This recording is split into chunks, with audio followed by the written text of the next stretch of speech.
Hi guys, welcome back to another episode of Sin and Tonic. Today's story is that of the Abbotsford Killer. I have chosen this story for today's Halloween special because it is unbelievable. If you were to read through my notes, you would think you are reading through the script of a movie. Let's go. Sin and Tanya! As you can see, there have been some changes in Sin and Tonic studio, aka the shed. I don't know if you can see, but I have orange eyeshadow a la pumpkin. I was going to just do my whole face as a pumpkin, but I thought better of it because I thought with all the different things going on it might be a bit much, So I opted for an orange. I don't believe it's pumpkins, I think it's bears. Are you bears or are you elephants or are you rhinoceroses? They're bears. They're scary. So that is my Halloween get up. But the main point is the orange. Without further ado, let's get into today's story. In the early hours of the 14th of October in 1995, around 5 a.m, a young girl would enter into the MSA hospital. Our story takes place in Abbotsford, which is a city in British Columbia in Canada. We are in Canada today for Halloween. Ooh. Which is weird because I think Canada is meant to be uber friendly for the most part. The young woman that entered the MSA hospital in Abbotsford that morning was 16-year-old Misty Cockerill. Now, she was quite the sight and it was quite traumatic actually to see. She was covered in blood. She looked very, very unwell. She was falling about all over the place. She was in and out of consciousness, so stumbling around. Just quite a very dramatic and unusual. She was quickly whisked in to have treatment, and this treatment would go on to save her life, thank God. She had a number of injuries. She had a broken arm, she had a broken hand, she had a broken finger, and she also had a fractured skull, so she was in a bad way. In addition to all of these injuries, she also had hypothermia, so she was a really, really poorly girl. And it was quite touch and go for Misty. Misty would slip in and out of consciousness. She was really, really poorly. She was fighting for her life. But when she was conscious, she was able to tell her caregivers some of what had happened. And the most worrisome part of the tale at this point was the fact that she had not been on her own and she was not the only person to be attacked. She had been with her best friend, Tanya Smith, who was also 16 years old, and she didn't know where she was. The staff at the hospital, upon hearing about this, they quickly called the police. They told them that there was a vulnerable person, child, missing, and that that person was likely hurt. Looking at the state that Misty was in, it wasn't looking good for Tanya. They needed to find her really quickly so that she could get treatment. Quickly? Did it again. What is it? Called a whip. Really sadly, at 7:30 that morning, so a couple of hours after Misty had gone to the hospital, Tanya's body was found. Two fishermen were fishing in the local canal and they found Tanya. Now, it was a similar situation. Tanya had also been very badly beaten, the same as Misty, but she had also been raped and then she had also been put into the canal. They found Tanya's clothes strewn around the place, around the canal. So they were sort of almost like they were on display, so they'd been flung about. And so the investigation would begin. Misty was put under 24-hour police protection because whoever had attacked the girls and killed Tanya, they would soon find out that Misty was still alive and they'd left an eyewitness effectively. So she was in danger, which is terrifying. I can't imagine that. And again, that is just something out of a movie, is it not? So Misty, as she started to improve, she would go on to tell police what had happened that night and what she could remember. She told police that herself and Tanya, on the evening of the 13th of October, had been out at a party somewhere called Surrey in Canada, not in the UK. We have one too. That would have been a long journey home. They were given a lift home by some friends from the party back to Misty's house, but being young, full of energy, because this was at midnight, I'd be a pumpkin. They weren't done with their partying and they wanted to go out and carry on, and they still had some night left in them, and they knew that a friend of theirs was having a birthday party somewhere locally that they could get to by foot, so they set off in that direction to go to this friend's party. On the way, they are walking along to this party, and all of a sudden this man jumps out of the bushes. He's wielding a baseball bat, and he says to them, quote, "Do you bitches want a party?" What the... Okay, I mean, that is almost comical if it ended there and they just said, "No thank you," and walked on by. But this is not the way the story went. No. This man grabbed them by their arms and pushed them and ushered them into the bushes, wielding his baseball bat. He then ordered them to take all of their clothes off, and Misty was just so terrified that she was just completely frozen in fear, and she didn't take her clothes off. Tanya was more compliant, and she did. The man then began raping Tanya in front of Misty, and that is just horrible and horrifying, and what a choice that you have to make in that moment, because she realised that he had dropped his baseball bat. So in that moment, Misty knew that she could make a run for it. He no longer had a weapon. Misty knew that she could not leave Tanya. She couldn't leave her there with this man, so she didn't run. But she did pick up the baseball bat, and she hit that shit as hard as she could. Well done. Unfortunately, it wasn't hard enough to render him unconscious or really even stop him in his tracks. It made him really pissed off, and he did stop raping Tanya, but then he focused all of his anger and rage on Misty. They had a struggle, and he tried to get the baseball bat back, and he did. He overpowered Misty, and then he began hitting Misty with the baseball bat over the head. After a little while, she was knocked unconscious. It's believed that the attacker thought he had killed Misty. How awful is that for Tanya as well, watching that? These two best friends just had to watch each other just go through in seconds as well. This all happened so quickly. What is with me and quickly? Why does my mouth make that sound? I don't know. I apologise. And then this is just grim. He then continued to rape Tanya, so her ordeal is far from over. She's just witnessed this beast. Well, I imagine she also thought that he'd killed Misty. So she's witnessed that, and then he continues to rape Tanya.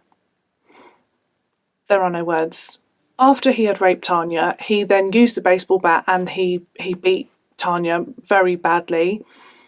And then he put her body into his car and he drove it to the canal, and that is where he disposed of Tanya's body and her clothes. Like I said, it was like they were on display. Little did he know that he had left Misty for dead, but she was alive. She was barely alive, but she was. And hours later, she regained consciousness and she got up and she walked herself to the freaking hospital. I mean, where does that come from? Sometimes you just find that, like that strength, don't you? That's just something else. Cold, battered and broken, she went to the hospital and she there did receive life-saving treatment. She also sat with what do you call them? They draw your face. I'm just going to say an artist. She sat with an artist, the special ones that draw criminals. What is wrong with me? They draw criminals' faces. It's a composite sketch. That's what happened. Okay. I will share a picture of this sketch. Now, Misty, and I think this was a really good idea, Misty was not told that Tanya had been murdered. They told Misty while she was recovering because she needed all of her strength and they needed her to get better and to pull through. They told her that Tanya was in another part of the hospital getting treatment, so it was a white lie to help her recover. Tanya was in fact in the same hospital in another part of the building, but she was having an autopsy. They managed to gather quite a lot of evidence from Tanya's body. They had a semen sample, and she also had, grim, apologies, a bite mark. What is it? With the bites on this area on her nipple. Sorry, it's really cringy. But from that, they got a saliva sample. So they had a semen sample and a saliva sample. She also had bruising. She had abrasions and cuts on her back, suggesting that her body had been dragged from wherever into the canal. She had defensive wounds on her arms, and she had been badly beaten, the same as Misty, wounds to her head and things like that. And really tragically and sadly, it was found that her cause of death was actually drowning. So when he put her body into the river, she was not dead. So he thought he'd killed Misty. No. He thought he'd killed Tanya. No. And then by putting her into the river, he did kill her. Which is just a shame, isn't it? Because who knows, if she had been left for dead like Misty, perhaps it would have been the same outcome as Misty. Maybe not, but who knows? But it's just really, really sad. I don't like that. A couple of days after the murder and the attack, this is when the first phone call of weirdness, let's say, came in. A gentleman rang in. Dare I say the word gentleman? A fella rang in and said, just to let you know, guys, I was the one that drove Misty into the hospital, actually. I gave her a lift, just so you know, and I dropped her off. And they were like, right, weird. Okay, would you want to come in and talk about it? And should we have a discussion? Should we chat this over? Nope. And with that, he hung up. He was all weird and he wanted it to be anonymous. And, well, who cares? Like, if you're not going to give any information, go away. But also, it was not true. Misty had walked herself into the hospital and they knew that. So, shut the front door, man. But people are weird, people are odd, people like to get themselves into investigations, even innocent people. It's very bizarre. But yes, so nothing much was really thought about that, and I couldn't find whether that phone call was traced or not, whether they just thought, okie dokie, or whether they looked into that further. I couldn't find that, apologies. The case was going really slowly. Not much was coming in. Frustratingly, they did have physical evidence, but it means nothing when you've got nothing to match it to. And then, on the 18th of October, so about 4 days after the attack, another phone call came in. Now, they had set up a tip line for this investigation, so people could ring this number to share any knowledge that they had or if they'd seen anything. In this phone call, a man would say, quote, I'm going to read it, I know where the murder happened, beside a walkway that runs north and south on a grassy knoll behind trees. He then goes on to say, just to let you know who I am, Tanya's right nipple tasted really good. Now, this is interesting because the police had not divulged that information to the public, so nobody knew, apart from the person that did the autopsy and the detectives, that Tanya's nipple had been bitten. That was not public knowledge. So this made them, their ears pricked up and they were like, who, what? Okay, we think this is the guy. So they did take this seriously. Because of this, they traced that phone call, I know this, and they traced it to a payphone outside or opposite the hockey rink, MSA Hockey Arena. They went straight there. Again, like a movie. Phone call, boom, trace the call, get there. They were there quick. Not quick enough. He was long gone. They'd taken forensics with them, and these forensics were dusting the phone, you know, trying to see if they could get prints off of the phone, stuff like that. And only a few hours later, they would receive another phone call. This time he said, quote, "Do you think I'd be stupid enough to leave fingerprints behind when I'm making a phone call?" And then he hung up. Sorry for the accent, that was shite. This would suggest that the brazen-ass weirdo was watching the crime scene, you know, the phone box. So he'd made the call, he hadn't gone very far because he knew they were dusting for fingerprints. Brave isn't the word, it's brazen, isn't it? Brazen, like really just thought he wouldn't get caught. There's lots of words that come up in these stories, brazen. There's another one that I feel I say all the time. Callous. Next time I say one, I'll be like, oh, that's one. This call must have been a bit too quick because they couldn't get a trace on this one. So just having a good old taunt, isn't he? So much so that 20 minutes later he called again. He really is enjoying this. This is literally just cat and mouse. I can't say it enough. It's like out of a movie. This could be a movie. I didn't do any research on that. Maybe they made it a movie. Maybe that's why it's familiar to me. This time, the cheeky shit, he said this: "Are you having trouble finding the killer?" Right? And then the operator says something along the lines of like, "Oh, would you like to give us some information, blah, blah, blah, blah, blah." And then he says, quote, "I'm the one. I'm giving you the chance to try and find me. I'll be cruising around looking for someone else." And again, he went on to say that Tanya's nipple tasted really good so that they knew it was him. Just can you believe it? To me, this is just so unbelievable. Just so unbelievable. You know, I've read lots of true crime cases, done so much research, but this one just feels, like just unbelievable. This time, the call was traced to a phone box not far from the police station, blocks away, outside a grocery store which had a cool name, I've forgotten it. Ventura. All I could think of was Ace Ventura. I will stop myself from doing an impression. I really want to.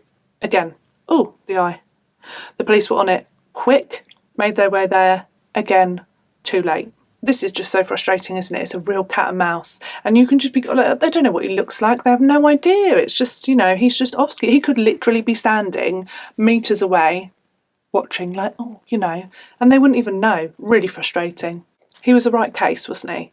Really confident, really cocky, really enjoying this process. Enjoying the old taunting of the police. You can't catch me. And the police were trying really hard. They were tracing the calls, getting there really quickly, doing everything they could. When they did get to a payphone, mother heaven, they were interviewing who are the people that you talk to? Public. They were interviewing them like at every place. Has anyone seen anything? Did you hear anything? Did you see someone at the payphone?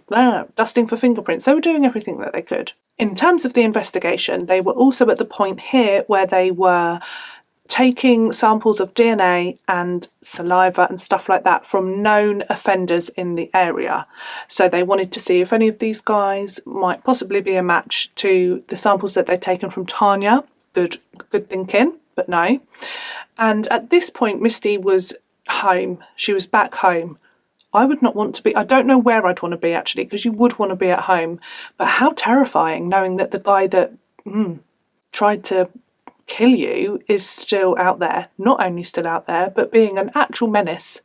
Just to add, she was still under 24-hour police protection to keep her safe. With the case being quite slow going, they decided to get another artist to come and see Misty at home and see whether, now that she was feeling a bit better, time had passed, whether she could give them more of a description of this man. And actually, she could.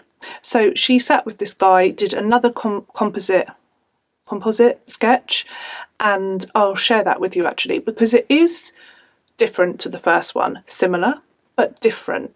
And when the sketch was completed, she said that she was a lot happier with this one, that this sketch was a lot more like what she remembered her attacker being like. So she was quite confident about what the description that she had given. The new sketch was given to the public, and quite quickly some, what do you call it, like tips? I'm really sorry, I'm the speaking is, I don't know. Maybe I haven't had enough gin. That might be the issue. Let's go. Oh, nice.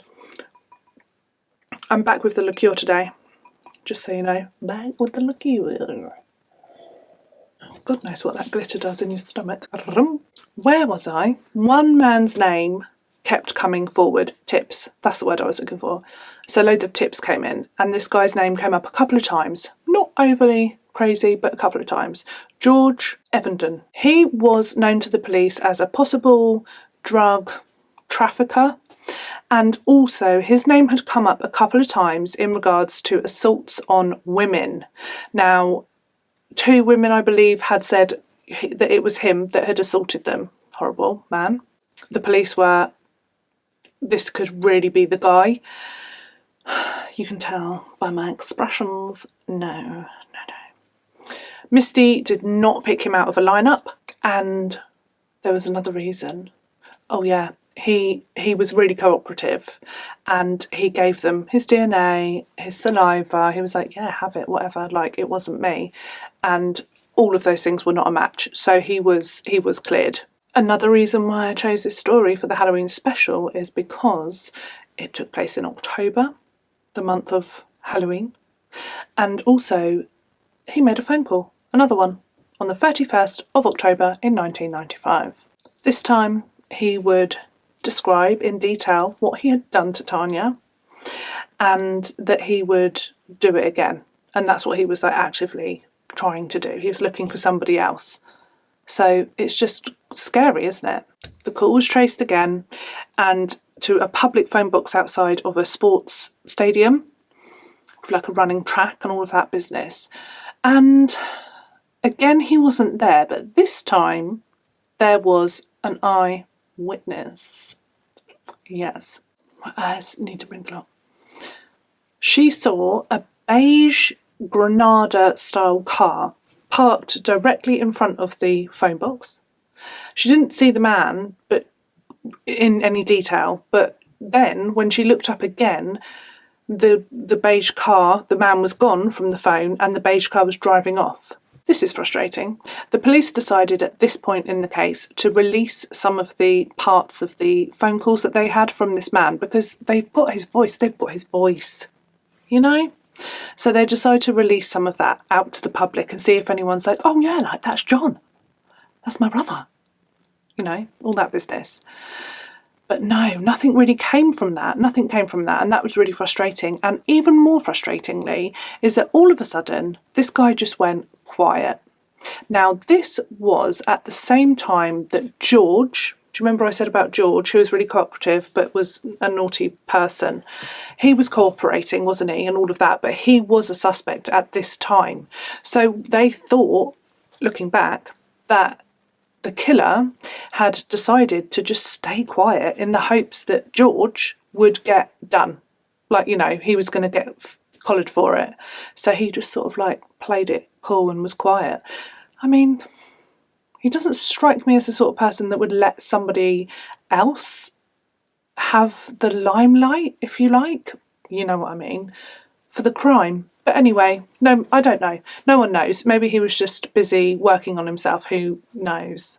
And the case started to just go cold until the 17th of February in 1996. All of a sudden, 4 months later, the killer decides to pick up the old phone again. This time, though, the cheeky weeky, he did not call the police.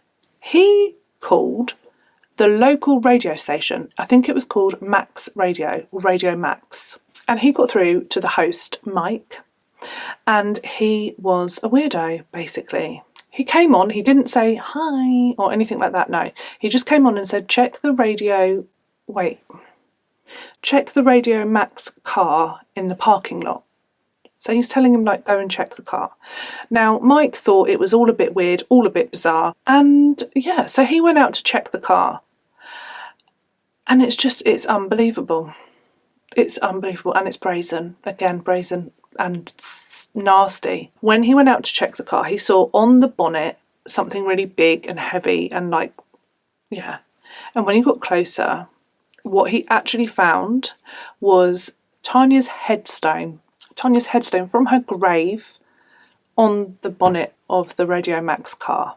Not only had he removed her headstone from her grave, from her resting place, but he'd also scribbled on it and written on it and defaced it. Like, I don't know. This gave me chills. I shall read. He wrote that Tanya was not the first and won't be the last. I'm still looking. You won't find me. And also, one day, Misty. I've given myself chills. I'm up the shed. It's dark outside. Why do I do it to myself? Honestly. Oh, do you like my phone case, by the way? It's new. I've been reading my quotes off of this for you. He also wrote about Tanya's nipple on the gravestone so that they knew that it was him and he was the real deal. And he's just enjoying this far too much. What happened in those 4 months? That's what I want to know, though. Like, what was going on? Was he really was he really thinking, oh, I'll let someone else take the fall for it? It feels like he's enjoying it all far too much for that. Again, so he starts up again. 2 days later, he rings in again to the police this time. He says, quote, "How do you like my present I gave you guys, huh?" Operator's like, "Oh, what? I can't hear you." Bit annoying. He repeats himself. "How do you like the present I gave you guys, huh?" And then the guy's like, "Oh, whoa, hang on, like, wait there a minute." And then he hangs up. They track the phone call. The fuck? Oh shit, I think I got something wrong there. My apologies. Because earlier on I said that they were at a stadium, a sports track. No, that phone call was traced to a sports bar, and the witness saw the beige Granada car outside of the payphone at a sports bar, not the stadium. This is the stadium. I'm ever so sorry. I got that wrong. So now, this one is traced to the stadium. However, we all know, like, he's not there. Right. Okay. However, they do have another witness. So they've got the witness from before who saw a man out with the phone box and the beige Granada-style car. This person, they've canvassed the area and they find this woman. She was jogging on the track and she saw a man who was about 6 foot, at late 20s, early 30s, reddish-brown hair at the phone box with a beige frickin' car. Beige car. She's running, so she looks up again. This time he's standing, he's like walked over to the running track and he's just staring into space with his arms crossed like a weirdo, and she noted it and thought, okay. And then the next time she looked up from her running, she saw the beige car going away, minutes before the police arrived. Close one. Things start picking up again. A couple of days later, the police get another phone call. This time it's to report a disturbance at a local address where a woman has had a wrench thrown through, I think, her living room window. So the police go out to this disturbance and what they find is just bonkers. Taped to the wrench in an envelope that says "The Killer," and inside is a letter written by the killer. How dramatic. How flamboyant. This is what I mean. What is going on? All of these things that he's doing, it's like a show. He wrote in the letter that he'd already assaulted 3 women previously to Tanya and Misty. This was sent off to forensics, the whole kit and caboodle. And they only went and found a bloody fingerprint, didn't they? Not a bloody fingerprint, but a fingerprint. They found a fingerprint on the tape that was used to attach the letter to the wrench. That feels like a mistake, doesn't it? Twat waffle. Wouldn't it be lush if they put that into the database and it was like bing, bing, bing, bing? But no. So, they have so much hard evidence against this guy. It's unbelievable. They have his handwriting. He's written this letter. They've got his handwriting. Okay. They have his voice. He's called in numerous times. They've got his voice. They have a semen sample. They have a saliva sample. They have a frickin' fingerprint. Come on. I nearly forgot. They also have his teeth, his bite mark, because he bit. So they've got that. They also have an eyewitness, a really credible one. She was very close to him. So they've got that, and they've got a couple of composite sketches. Lots of evidence. So frustrating. And again, the case went cold. It goes without saying that the community had been incredibly and deeply troubled and disturbed by this whole thing. And the longer this whole situation was going on, the worse the panic was getting.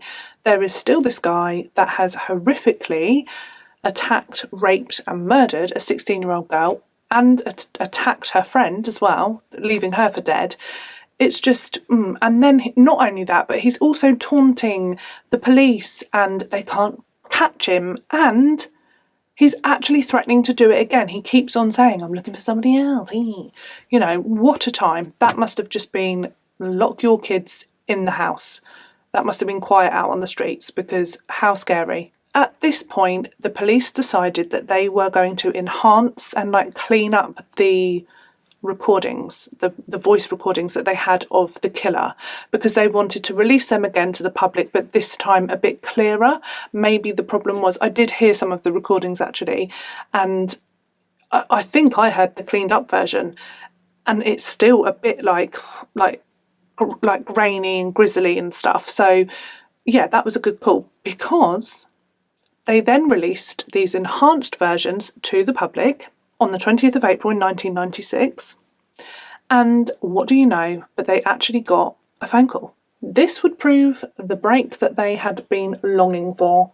A woman named Audrey called the police, and she said that she really strongly believed that the voice on these recordings was her son, Terry Driver. She also said that he had been becoming a bit big for his boots, being aggressive, angry towards family members, telling people that they want to be careful because they had no idea who he was, sort of thing.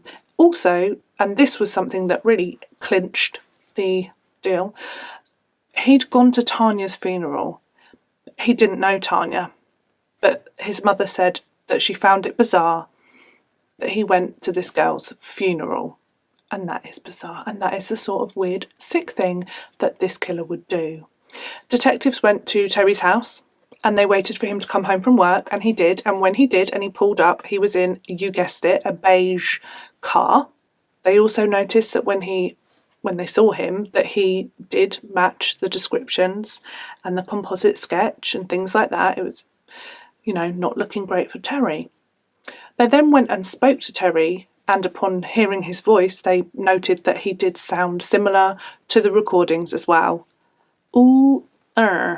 They told Terry that somebody had called in anonymously and identified him as the person on these recordings. They did not tell him that it was his mother. Can you imagine that convo?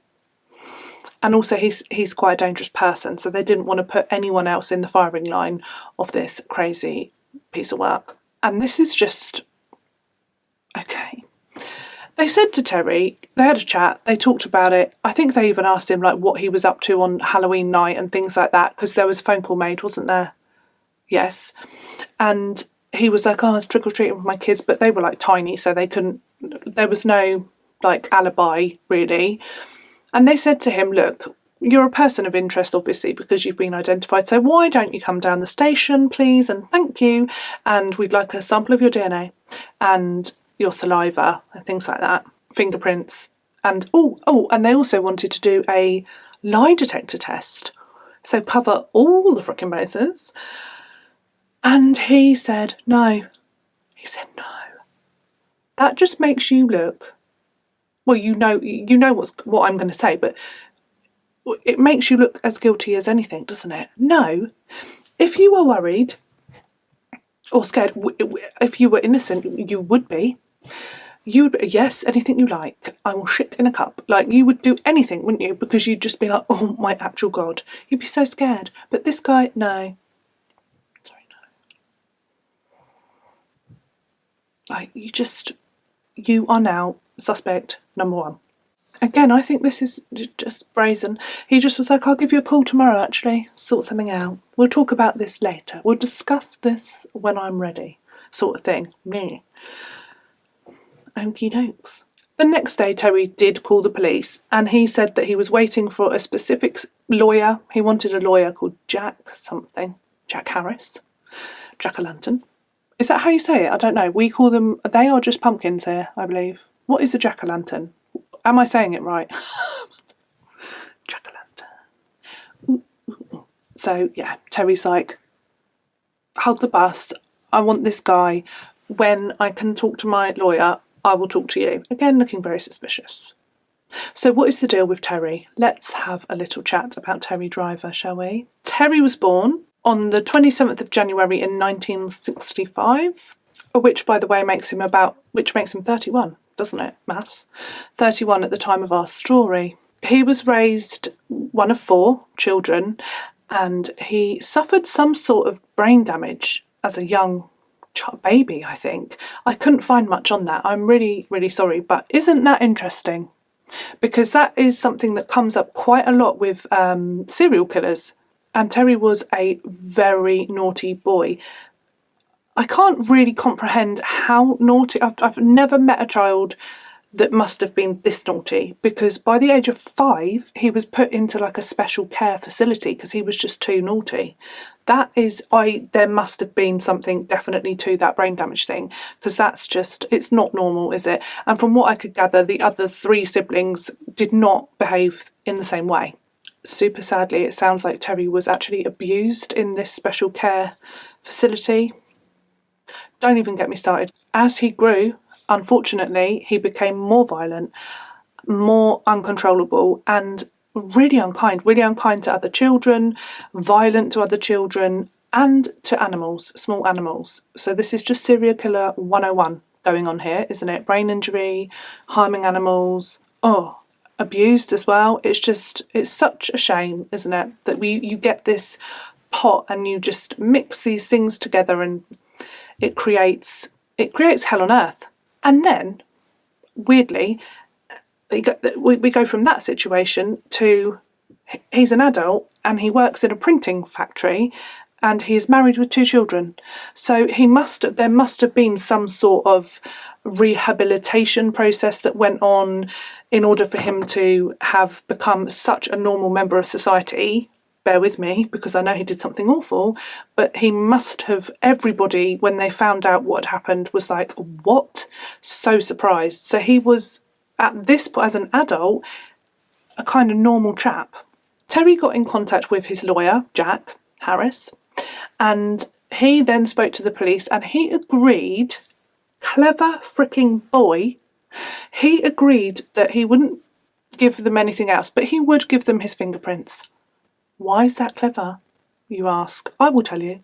He knew that the police would have the bite mark and probable saliva sample from Tanya's body. He also knew that they may have a DNA sample, a semen sample, even though he likely had thrown her into the river to wash away any evidence, but it didn't work. So he kind of knew that they had these things, these pieces of evidence. What he didn't know was that he had stupidly, moron, but thank the Lord, left a fingerprint on the tape that attached. Always a little slip up, isn't there? So his fingerprint, he thought he was so clever. He even rang the police, didn't he, once, to say, oh, as if I'd leave a fingerprint. Yes, you did. He got complacent. He left a freaking fingerprint on the tape that attached that letter to the wrench. What a fool. But isn't it wonderful? Makes me all like happy inside, knowing that he fucked right up. So he did give his fingerprints because he thought he was really clever and he thought he was smart and he thought he was going to get away with this. Can you imagine his face when they told him that they had a match? Oh, love to have seen that. Terry's trial would begin in September 1966. And they had a lot of evidence against him. Obviously, once they had arrested him, they could then take samples, so that not only did they have the old fingerprint, but they had DNA sample from him, saliva sample, bite impression. All of these were a match to the evidence that they collected from Tanya's body. His fingerprint was also, let's not forget, found on a piece of tape attaching a confession letter. He confessed in that letter. Literally so much evidence, it's unbelievable. And still, with all that evidence, the defence team took a little punt. And what they suggested was, oh my God, a stretch. They suggested, and he went along with, the fact that he had come across the unconscious bodies of Tanya and Misty, just happened to stumble across them in the bushes, like you do, and somebody else had battered them, and he thought, they were just unconscious. They had been beaten badly by somebody else. Not him, not Terry, no. He just came across their unconscious bodies, and Tanya's unconscious body was naked, and so he just thought to himself, oh, why not? And while he was raping Tanya, he could hear her breathing, so she was alive, but then by the end he couldn't hear her breathing anymore and he thought she'd died. So he thought, oh, I can't have a dead body, a dead girl's body with my DNA on it, because they're going to think I killed her, and I didn't. I just found her and raped her. So he took her body into his car and then he dumped her body in the river, and that is the story that the defence went with. Fuck right off. Thankfully, not a single soul believed that tale. Misty was just incredibly brave. She took the stand. She took the stand in front of him, and she told her story. She told everybody what happened to her and what happened to Tanya. Really harrowing. And when asked if she could identify her attacker, she pointed him out and said it was him. Terry was found guilty. He was given a life sentence with a minimum of 25 years. He tried to give that a little appeal in 2001, and that was rejected. And then he went on to be convicted of further charges because, you remember his letter with the confession? That letter got him in all sorts. He went one step too far, didn't he? Cocky. The letter, he'd said about some other women that he'd assaulted. Sorry, I've got the itchiest of itchiest nose. He was then convicted of those assaults. Such a dickwad. Misty became and is still to this day a devoted advocate of victims' rights. Oh, a light came on. They love that, just to surprise me. She worked with the Youth Against Violence organisation, and it seems like she's just made it her life's work. She went on to get a degree. She also went on to have a family of her own. She has a daughter. She named her daughter after Tanya, which is just lovely and heartbreaking, but lovely. And to wrap up this terrifying tale, and I am so thankful that this is the ending that happened for this story. On the 21st of August, this fricking year, 2021, Terry Driver died. Of natural causes, he passed away. And the reason that I am so happy that that is what happened is for Misty, because she finally can be free of him, because he was eligible for parole after 25 years. And can you imagine that person, there was something, imagine that. That's almost like, the Halloween movies when Mike Myers just keeps coming back. It's like, are you not dead yet? Do you know what I mean? Oh God, keeps coming, and is he always trying to kill his sister? I can't remember. Something like that. But anyway, it's like that, isn't it? I'm sure, I don't know, maybe that's just my mental mind, but to me, it's like, would she ever feel completely rid of this? Even though he's in prison, there's always a chance that he could be released. And now she hasn't got to worry about it, and now she can just, I'm sure she's traumatised, and that I'm making that seem really light-hearted, but what I mean is that she doesn't have to worry about that piece of shit anymore, does she? He's gone. And I felt relief. I felt freaking relief reading that he had died. So imagine what she felt like. Whoa. And that is the end of this terrifying tale. And I've called it a tale, I believe twice, and it's not. Tale implies something that's not entirely true, and this was, and I can't believe it. Literally cannot believe it. As you've gathered, I've said it many times in this video. this is the last of the rhubarb sparkles. Guess what? I didn't like the sugared plum one. I'm going to gift it to my mum. Such a shame. I'll ask for the bottle maybe. That's cheeky, isn't it? No, I won't. I can't. But I'm sure I'll like the other two. But I really had high hopes for that one. And I just didn't like it. And I know I said I wouldn't open them until the 1st of December. But what are you going to do? Anyway, thank you so much for joining me today for another episode of Sin and Tonic. I do hope you can join me next week for another true crime story and a glass or a jug or a vase or a bucket or a box of gin. Do you get boxes of gin? You get boxes of wine? Can't imagine that. Box of gin. No, I like my nice bottles far too much for that business. Nothing pretty about a box, is there? Like of alcohol. Maybe there is. It's just dawned on me that I have got to edit this video. I hope I get it out for Friday. Oh gosh. Gosh and golly. I better get started. Anyway, have a lovely weekend. I'm going to love and leave you and going to let myself get stressed out with technology. And I shall see you all next week. Love you. Bye.